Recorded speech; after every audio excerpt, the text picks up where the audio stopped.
What's going on? This is Drives the Common Man. Andrew Stevens is my actual name. If you're an up and coming producer, hit up Go Produce. We're out here.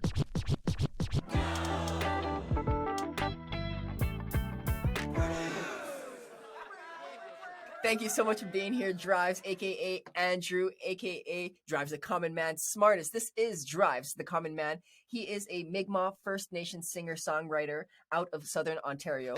One of his most recent releases is actually called Log Off, which I personally had on repeat for about a week. It is still on my list, no word of a lie. He's experienced virality on social media, specifically with his covers and mashups over on the TikTok verse, and he has a long history with music, and he's also geared up to share his experiences here with us SmArtists. This is Drives the Common Man. What's up, my dude? Thank you so much for being here. I very much appreciate your time. Thank you for having me, man. Beautiful, beautiful. We got a couple of segments, the first of which is called The Basics. So let's go ahead and do that.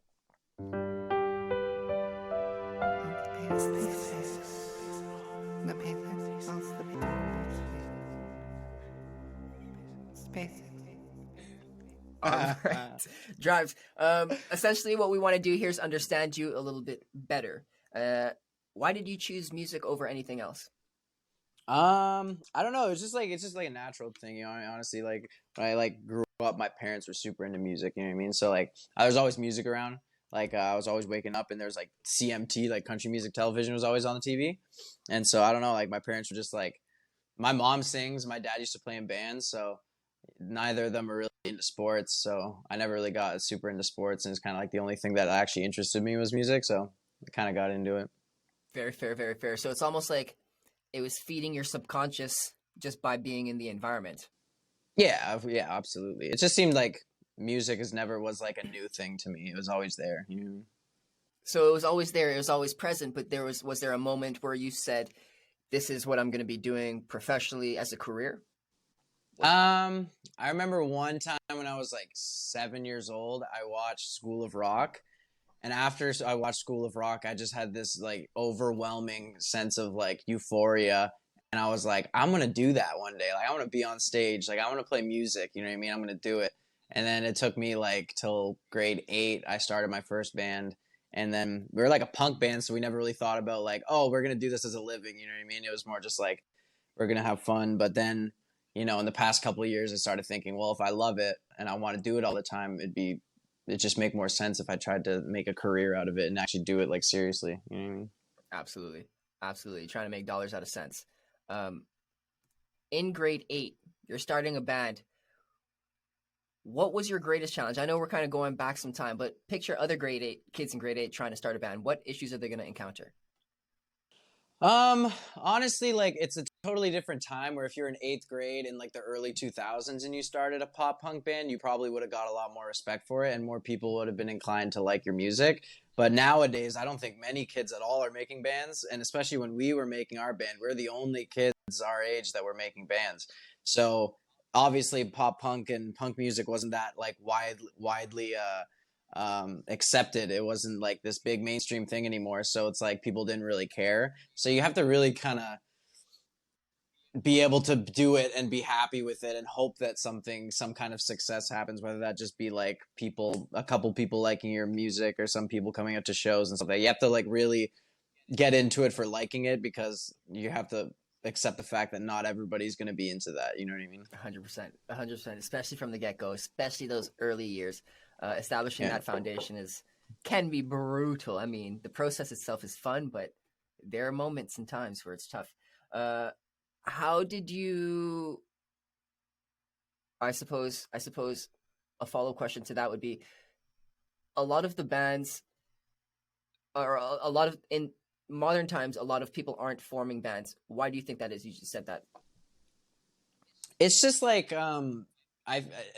hip hop is so huge, and I love hip hop. I'm super into hip hop, but it's just not being in a band isn't that big of a thing anymore. It used to be kind of cool, but now it's just techno music electronic music and hip hop and all these things are so huge now that instead of us, we would save up an entire summer's worth of work to buy an amp or buy a guitar or save up to buy a PA. where kids nowadays that are more into hip hop can just, they already have a computer, they can torrent Fruity Loops, FL Studio, you know what I mean, and start and buy a mic, and then they can immediately just start making music like pretty cheaply, and like, and it's just a lot easier. So I think kids are just like, it's a bit of the people not being as into rock music anymore, and also people just liking hip hop, knowing that there's a big like buzz about it, and it's easier to make, you know what I mean, and you don't have to learn an instrument, Right. you use auto tune and all these things, it's just easier to do that. So Right. I feel like kids are getting into that, which is cool. I respect that, honestly. Like,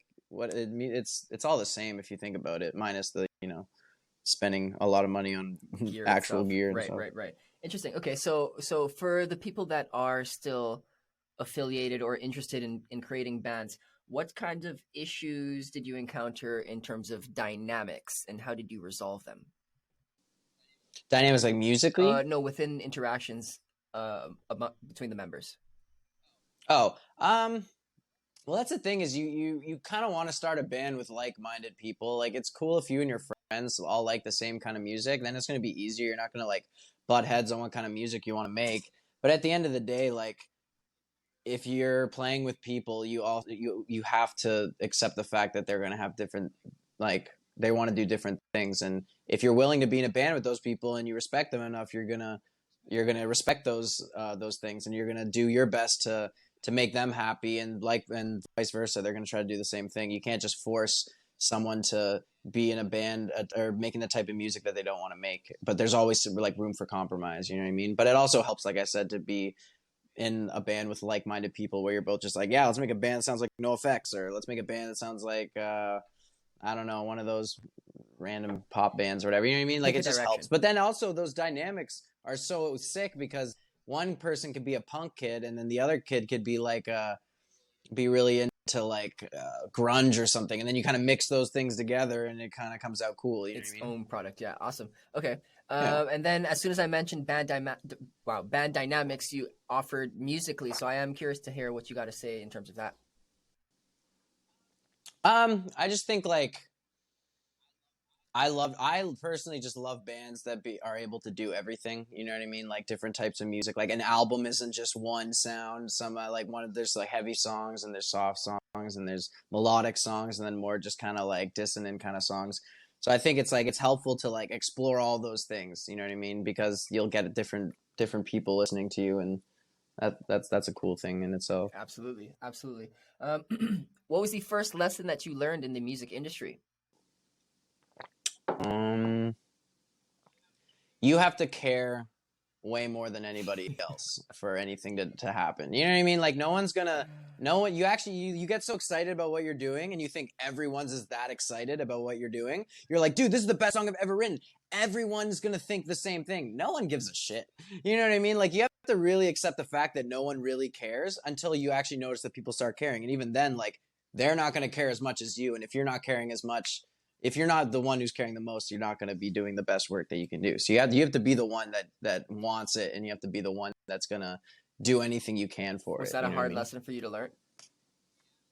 Yeah, I was like, man, I'm like the best songwriter ever born, dude. This song's amazing. And then other people hear it, and they're like, yeah, it's pretty good. And you're like, what do you mean that's pretty good? This is the best song I've ever written. Like, but then, you know, you swallow your pride and you think, well, it's good for me. And I always think that, like, I don't care about being better than anybody else or sounding better. I just like, if my song sounds better than my last song, then that's all that matters to me. You know what I mean? I just want to outdo myself. Oh, we got a little message from the back. You have to drive the common man, right? Is that the whole intention there? I don't know, man. It's a bad religion. That's fair. Okay, that's fair. If you could change one thing about the music industry itself, what would you change? Put more money into people's pockets from streaming. That's just like a no-brainer. Like, everyone's trying to eat off music, and if we can get more fair pay from streams, it's like some people make like 1 million streams off a song, and I don't know what the conversion to that is. Like, maybe around like $4K. a couple grand or something like but that. Yeah. Oh, really? Okay. Well, that's still that's pretty only good. 1 but month, though. But at the end of the day, you have to do it again next month. Absolutely. Yeah. You know what I mean? I don't want to have to go and get a real job. Yeah. I mean, I'd call this a real job. we're putting time and energy and sweat equity into it. But Facts. yeah, those other kinds of jobs. Um, um, what are your thoughts in terms of releasing music not on those major streaming platforms, and perhaps tying a source of revenue towards that? Have you considered that? Like physicals and stuff? It could be physicals, but you can also just release the music on a website, for example, and share it with only an exclusive amount of people, and then sell it to maybe like $1 or $2, and then from that tie it to a video, and then tie that to merch or something like that. No, I could never do that. I just, because I like, you know what I mean? At the very end of the day, I get into it for people to hear it. You know what I mean? And it's like, right. I feel kind of gatekeepy being like, only these specific patrons, or what is it? Patreons? I don't know. Like, can get it. It's like, no, I've made music for everyone to hear. You know what I mean? Like, if I can make money off of it in any way, that's fine. But I don't want to be really like, I don't really do all that. Like, here's the exclusive. Like, like, I think everyone should be able to. Because I would be cheesed, if my favorite artist did that, I would be like, come on, man. Like, I'm just trying to listen to your music. You know what I mean? So yeah. I would feel weird to do that. But I respect that people do that. And with all this like NFT stuff, there's all this new ways of like bands interacting with their fans and getting like some kind of money from that. I respect that. That's cool, but it's just not something I could do. You know what I mean? Maybe I will one day. I'm never going to say never, but at this point, I just want people to hear my music, and I want to, you know what I mean? Like, have everyone hear it. Share not that. have to be this big thing. You know what I mean? Yeah. I respect that. All right, cool. Drives, we made it through the basics. We are now going into our second segment. This segment is called the speed round. It's the speed round. It's the speed round. Yeah, that was a terrible take. Yeah, you came. You're ready to play. Drives. The speed round, what this is going to look like is I've got 20 different questions for you, and you've got less than 3 seconds to answer each of them. If you go past this 3 second period, you will hear a buzzer that sounds like this. Yeah. All right. I got coffee. We're good. You're good to go. No justifications. You can do so after. Cool? Okay. Yeah. What is your favorite activity to do? Make music. Where was your favorite place to perform? Rum Runners. What's your favorite meal? Pizza. Dead or alive, who would you like to have dinner with? John Lennon. What genres of music are you a fan of? Drill. Is water wet? Yes. Make the first sound that comes to your mind. Dickies is your favorite clothing brand of choice? Yes. If movie is to watch, then Netflix is too? Yeah. Do you have other nicknames? Smiley. You are the third generation of Andrew Stevens. Yes. Is this the best interview you've ever had? Absolutely. Do you prefer adventure or leisure? Adventure. Crowd surfing is one of your favorite activities. Absolutely. Who is an artist that you currently find the most interesting? Central C. The next round is on me. What are you having? Pizza.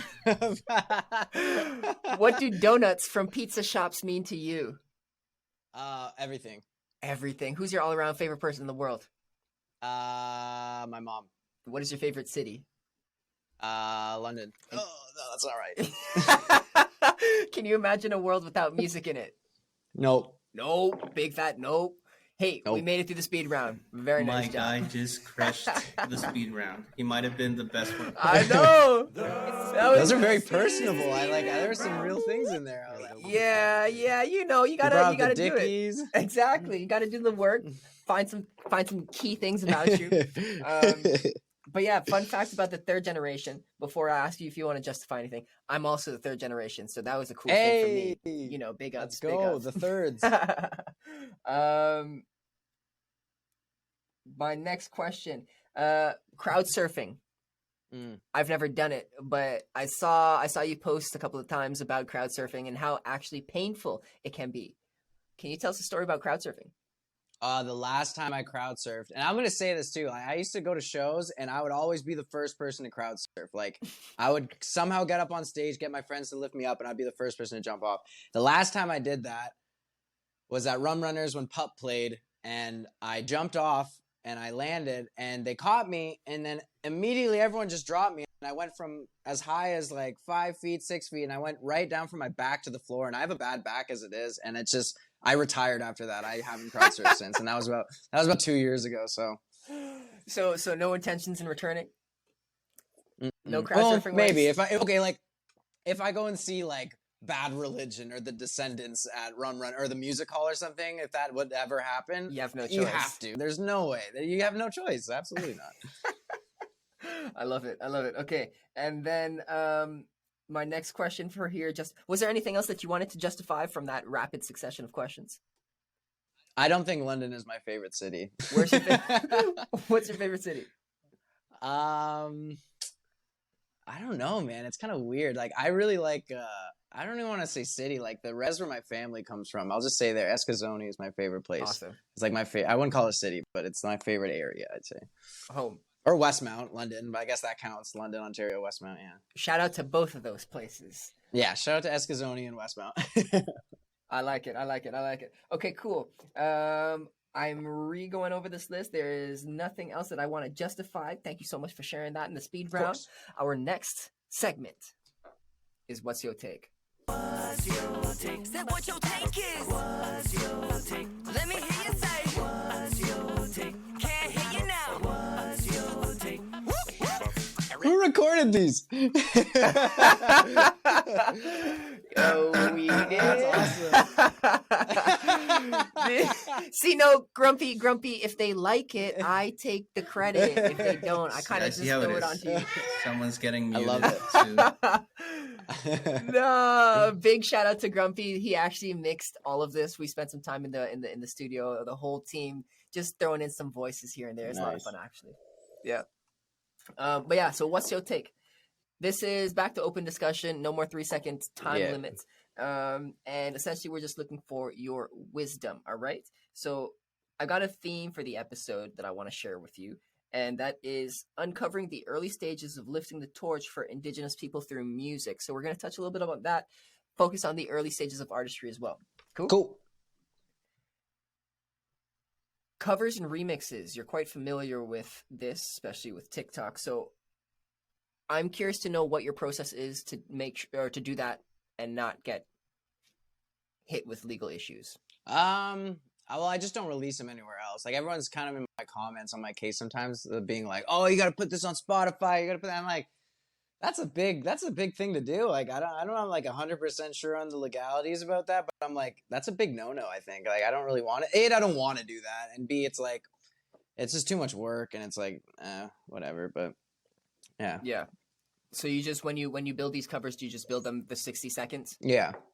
I don't really go past the 60 seconds. I only learn like half the song. If it's like a song I don't know, I only learn like half of it. So when that song comes up on the radio, I know all the things I covered, and then the next part comes on, and I'm just like, I didn't even know there was a second half of this song. You know what I mean? Okay, so that, I mean, that's part of the game. That's part of the game. And for other people that are trying to like build themselves off of their content creation, don't necessarily spend the effort doing the whole thing. You can just do what you have to. Yeah. That makes a lot of sense. Do you have a technique or a style to make these kinds of pieces of content your own? Yeah, I like signature to you. At the beginning, I was also like, I was trying to make like more like Afro swing type of remixes to these songs with like more of like a bouncy kind of island beats and stuff like that, and that was like how I made it kind of cool on my part, or added like a guitar or something like that. And then the pop punk stuff came, and then I just made a pop song into some kind of like pop punk or rock cover. So just like, I think there's a couple covers where I pretty much just covered it how the song is, but like I like to make it like interesting in a certain way where people could be like, "Oh, I like this version better," or "This version's like really cool." You know what I mean? Interesting. Okay, so how long have you been making covers specifically for like TikTok? These 60 seconds. Last July, I think I started doing it. But even then I only did like 30-second covers then. I think I still only really do 30 seconds now, mostly.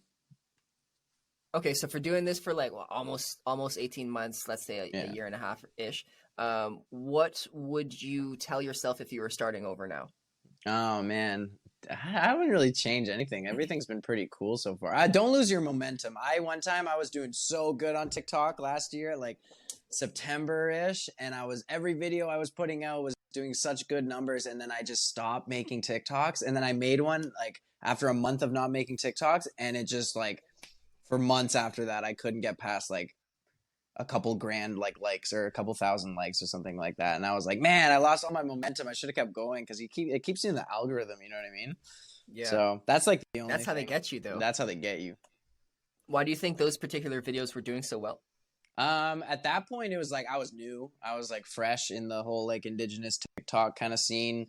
And I was adding like the flute and covering like indigenous artists and like adding my own kind of twist on things that made it cool for native people. And I think that was like a big thing, especially at the beginning when people are just kind of getting to know me. Totally makes sense. Okay. So that was a lot of TikTok questions. We don't have to talk so much about TikTok about that. What has been the largest obstacle that you've encountered so far in your career? I think just like trying to figure out what I want to sound like and what I want to like put out, and more so just staying confident, because it's like you get kind of discouraged if something doesn't go as well as you thought it was going to go, or so, you know what I mean? Some things just happen that aren't, you know, how you kind of played it out in your head or something. I'm a big dreamer, you know what I mean? I dream big. So I get my hopes like let down a lot on certain things, not just in music, just but in life and everything. So it's just like, I think the biggest obstacle is just like trying to stay motivated and try to like believe that like what I'm doing is important. And cause you know, you get those things in your head being like, man, like, stop, you should just quit, you know what I mean? You're not going to do anything cool anyway, and you're kind of like, no, I swear I'm doing my best, like it's going to be cool, like believe me, you know what I mean? But I think that's it. What do you do anything for yourself to like get yourself back on track? I'm like I keep like spirituality pretty close to me. I always think like, well, I'm here for a reason, I'm in this moment for a reason. If I'm feeling terrible or if I'm not feeling great about this one thing, then you know, I'm supposed to learn from that experience somehow, either whether that's me being more humble or me accepting bad things that can happen and turning those into good things and looking back at those bad things and being like, okay, well, thank God that happened, because, you know what I mean? I wouldn't have been able to do this. So I always just think like, this is the process and I'm exactly where I'm supposed to be. So why would I try to wish I wasn't there? You know what I mean? Absolutely. Yeah. Wishing won't change your situation regardless. I definitely think if you're in a bad experience or if you're having a bad experience or a good experience, regardless of whether you see it good or bad, it's still a learning experience and you're going to take something away from that. Yeah. How do you suggest other artists in your position or the position that you were previously to this embrace a philosophy like that in terms of like reflecting and whatnot? But how can they do so? Like maybe they're not spiritual though. Oh, sorry. So like, how can they go about doing that? Well, it's just like, that's the other thing too, is like you can look at that in a similar way without the whole spiritual side of it, and just being like, well, I can either just take this bad time and put it into just constantly feeling bad and giving up, or you can just say, well, if it's not this one, it's the next one. You know what I mean? You can just kind of have that mindset of like, well, it's this isn't permanent, you know what I mean? Like this, whatever predicament you're in, whether you're losing your motivation or you're just like not in a good place, like it's going to end, and you know that. Like everybody, I'm sure most people have gone through a lot of bad times, but somehow come out of it and they look back being like, oh man, thank God I like made it out of that, you know what I mean? So it's like you don't really have to have that really deeper dive into the whole like spiritual part of it. Mostly just being like, if you don't have a relationship with like with a higher power, God or the universe or anything like that, you should just focus on your relationship with yourself. And like you can still talk to yourself and you can still wish the best for yourself and know that no one else is going to push you harder than you're going to push yourself. So awareness of self is huge. It's huge. Yeah, I like that. Huge. I like that. Okay, cool. What about in terms of challenging situations as an Indigenous artist? What have you experienced and how have you overcome that? If you have, maybe you're still experiencing it. I think like the biggest thing for me at the beginning was like not wanting to be like pigeonholed into like this Indigenous category, because it happens so many times where you do and you never get out, you never branch off into other audiences that aren't in the Indigenous category. Like I did this cover of this song.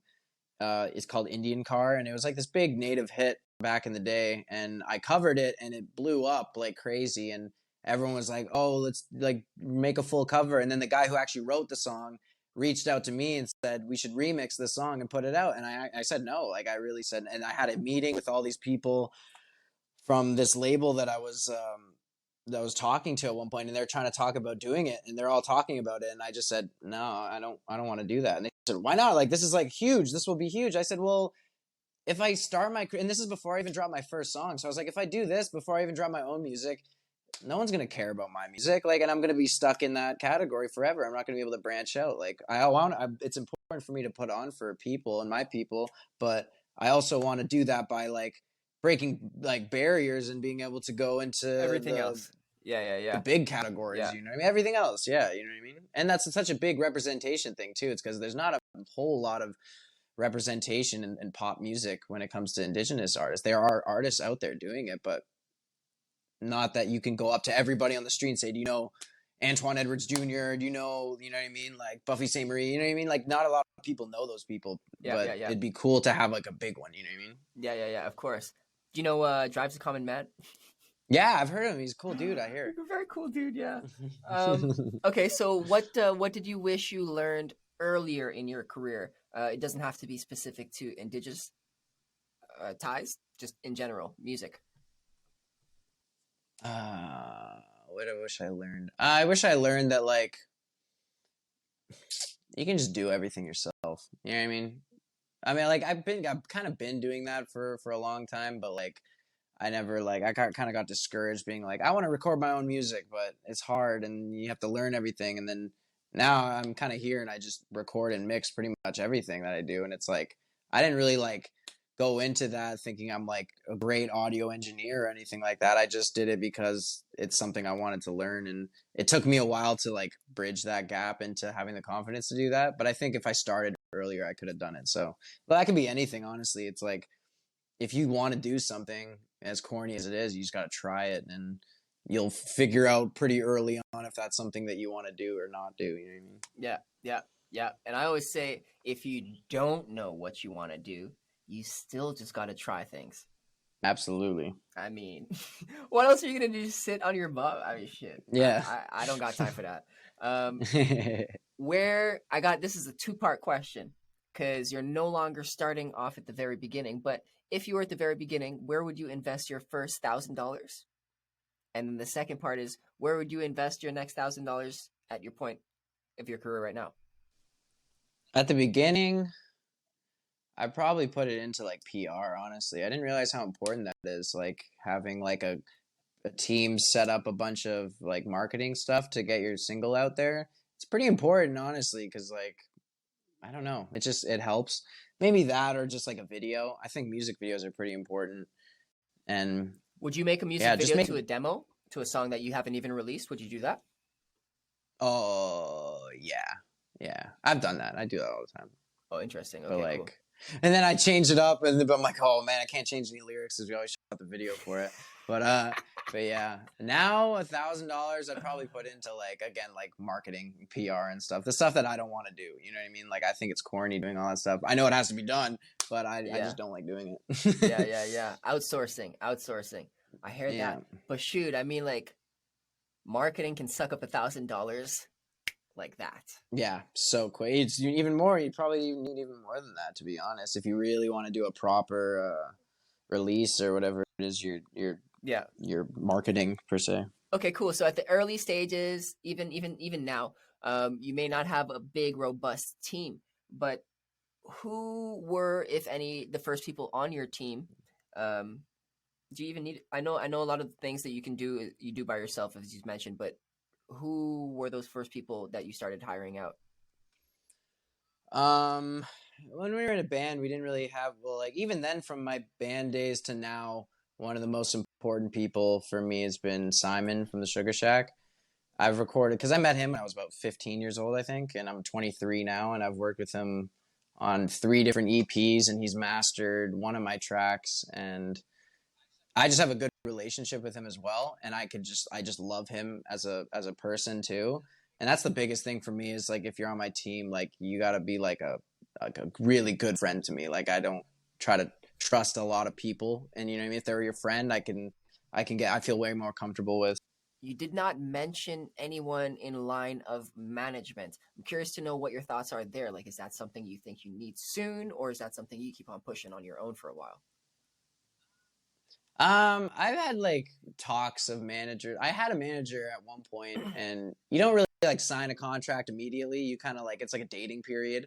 You just kind of get to know them, and it just ended up being like I'm still like, I very much like still love her a lot, but it just wasn't like working in ways like in like musical ways. Like the people that she was managing weren't really like me, so it made it harder for her to kind of like appease to what I wanted to do, and we just realized that it just wasn't working, and we just peacefully just stopped it, and I just started doing my own thing. But yeah, it would be nice to have a manager, honestly. Like that'd be pretty key. But that's the other thing too, is I don't trust anybody right off the bat, and especially with a manager kind of thing. Intimate. It's like there's no such thing as a manager who's just like, I'm going to manage you just because I like you. They're obviously out for like money to a certain degree. I mean, there's obviously managers out there that are like, I'm passionate about you. I would like to work with you while I also like receive my piece. But it's like, there's still that piece of like, you don't like me. Like we're not friends. Working. You just want my,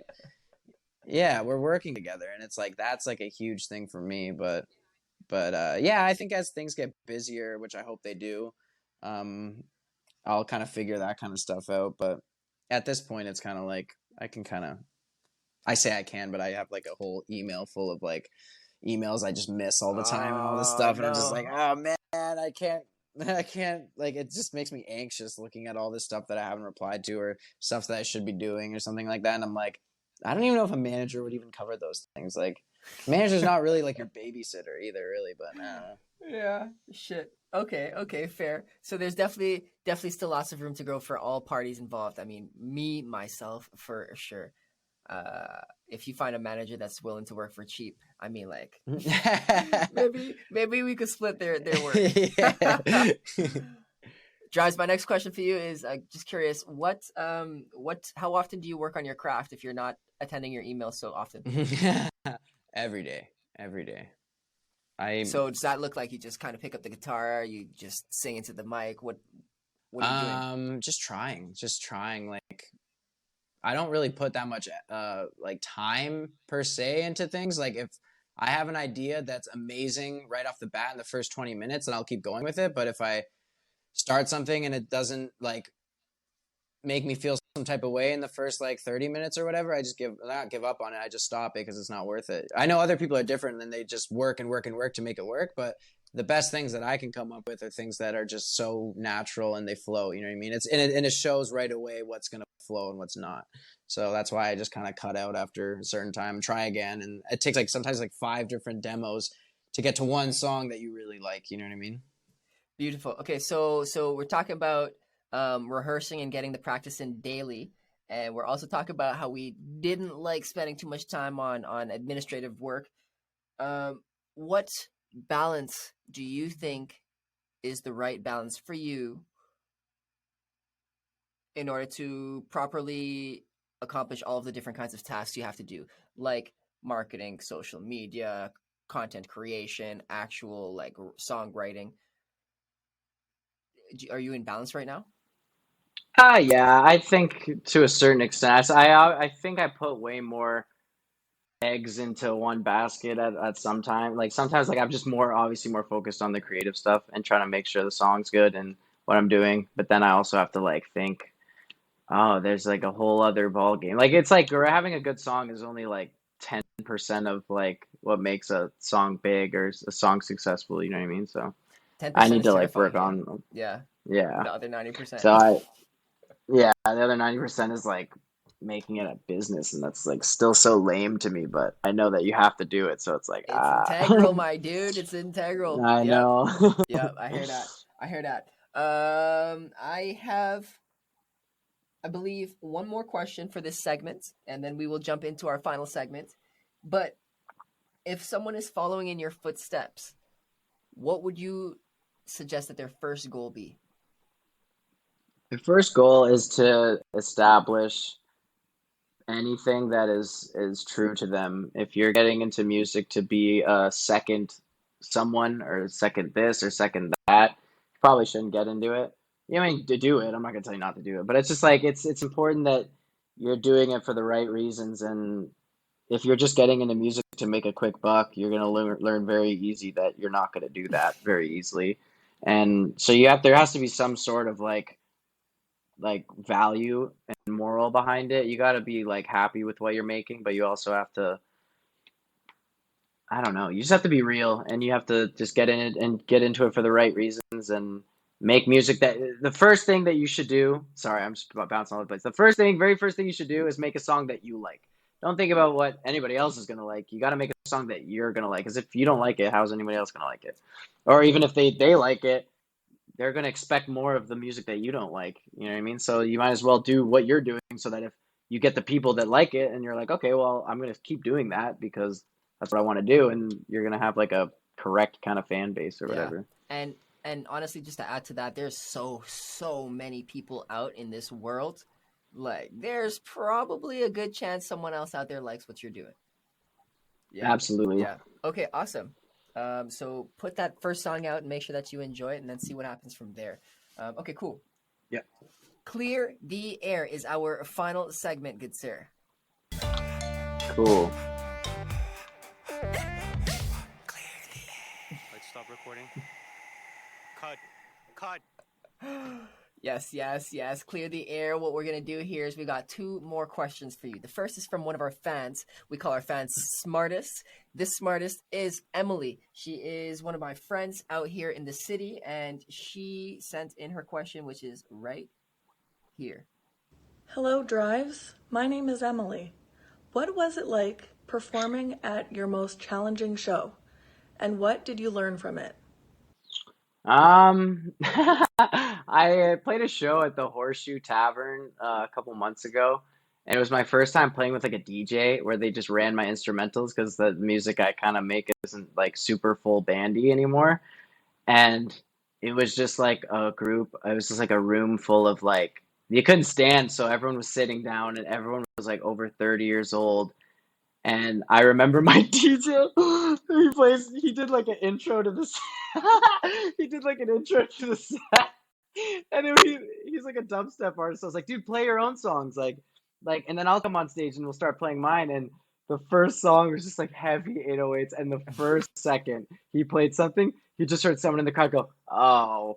And he just like was so discouraged. And I was like, who am I opening for? Like, why am I opening for this band? Like, they're like a folk rock band. And I was like, I'm playing like heavy pop music, like fast pop music, like Afro swing, like hip hop, all these things. I'm like, I'm gonna have to like have fun while I watch all these people not have fun. Like, how is that gonna work? Because my important thing is like, I love dancing around the stage. You know what I mean? I like freaking going crazy. And everyone's just sitting there looking at me like, who is this kid? Why is he opening for the show? Like, this is not what we wanted. It's clearly lost. And I was like, I was dancing on stage for so long, so hard, and I was like, just don't lose your focus. Because I remember sometimes I would stop and just look, and I'm singing, and I'm like, they don't care. No. They don't care, man. Like, what am I doing here? But then I'm like, no, but I love doing this. I want to have fun. Yeah, they're not having fun, whatever. That's their problem. That is definitely their problem. And it's definitely something a lot of artists, I'm sure, can relate. Whether it's performing for the wrong demographic or just like a crowd of one person. You have to bring that energy, hey? Yeah, you gotta bring it. That's good shit. I mean, when your friend started playing the dubstep and you heard that groan, I would have broken out just crying. Big shout out to Emily for your question. Thank you so much for sending that in. Thank you, Emily. Yeah. Our next question is coming from Grumpy Sound Guy. What you got for us? So this is kind of like a speed round. Okay, I'm gonna hit you with some questions here. Okay. What's your favorite mic? Oh man, SM7B. Right? Is that a mic? Okay. I got you. Okay, so SM7B is your favorite microphone. Yeah. What is your favorite DAW? DAW. That one. FL Studio. FL. Okay, why? It's just like the one I got comfortable with. Makes quick, sense. faster. You know? Yeah. it's like its own language that you picked up quickly. Okay. Yeah. What's your favorite plugin?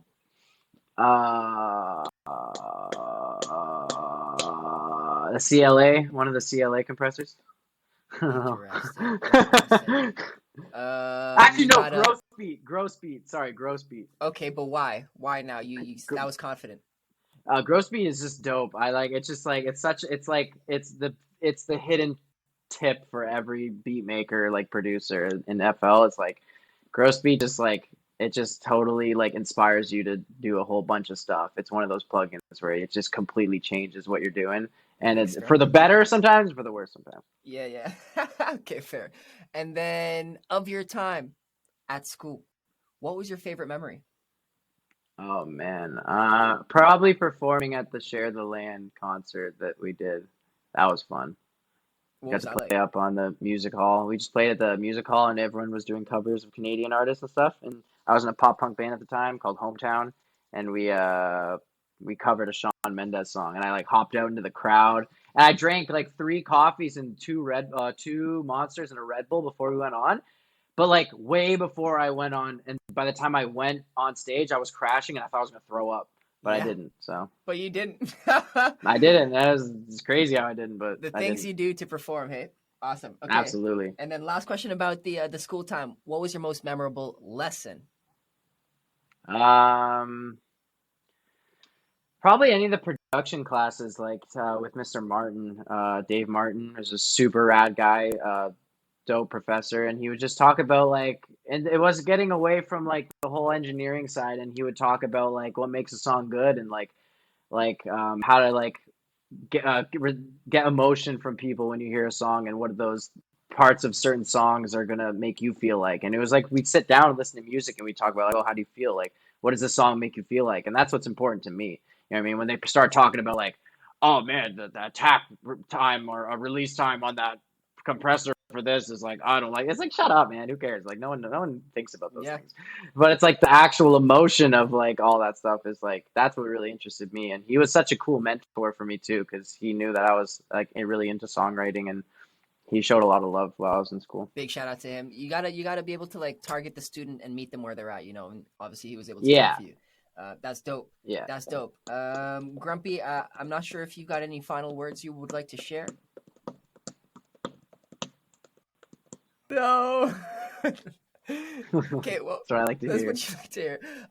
Drives, do you have any final words? I just want to say thank you for this. This is like the best interview I've ever done in my life. It's Hey, fun. It's super I'm fun. glad you enjoyed it. Yeah, I appreciate you guys having me. I also think you say that to every interviewer. I don't do that. I don't do that. I say thank you. That's awesome. That's awesome. Much love, my dude. I very much appreciated. SmArtist, this was Drives the Common Man. If you, actually, before I do this outro, I didn't even ask you, where can we find you?